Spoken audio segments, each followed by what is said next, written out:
kilom-kilom na. Maunang higayon na nga mag-ilog na ang kangit-ngit ug ang kahayag.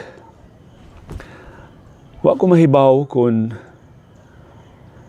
hangtod kanusa kining kangiob nga niabong namo sa ABS-CBN.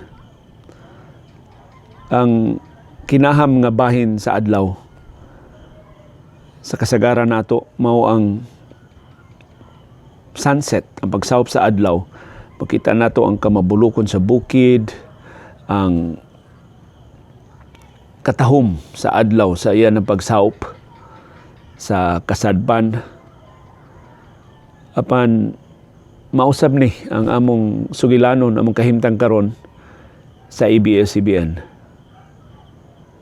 Dili lang kilom-kilom, nagngiob na gyud ang among kalibutan kay gipawong naman gyud sa National Telecommunications Commission ang sibya sa tanamong istasyon sa radyo ug telebisyon.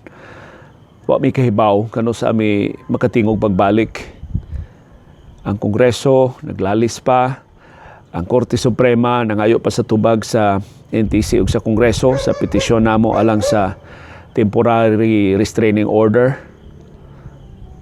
Wa na may mahibaw kining linigwatay sa nakalilain nga mga puwersa kung nganong kami mo iniya sa tunga, kung unsay among atraso, ang mga pasangil nga giluwatan batok sa among kompanya na tubag man sa among kadagkuan. Apan ang amo na lang yung gilauman nga taliwa ning kangiob sa among kalibutan, hulga sa among panginabuhi, ang paghikaw labaw sa tanan sa among suki nga mga tigpaminaw o tigtanaw sa lehitimo nga mga tinubdan sa kasayuran, sa mga katinawan, sa mga kalingawan. Nga unta matinuod ang pasalig sa atong katiguangan nga ang labing ngiob nga bahin sa kagabhion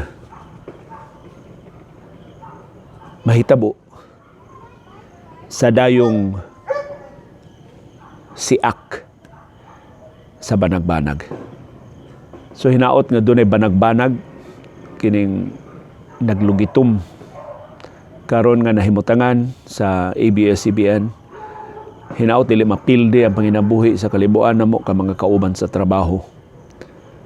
Ug hinaot sa ikaduhang higayon dili hingpit mapahilom ang demokratikanhong institusyon nga naningkamot sa pagpahibaw unsay labing tukma nga kasayuran ug sa paghatag sa labing lunsay nga kalingawan ug sa pagtunol og tabang ngadto sa labing nagkinahanglan sa atong katawan.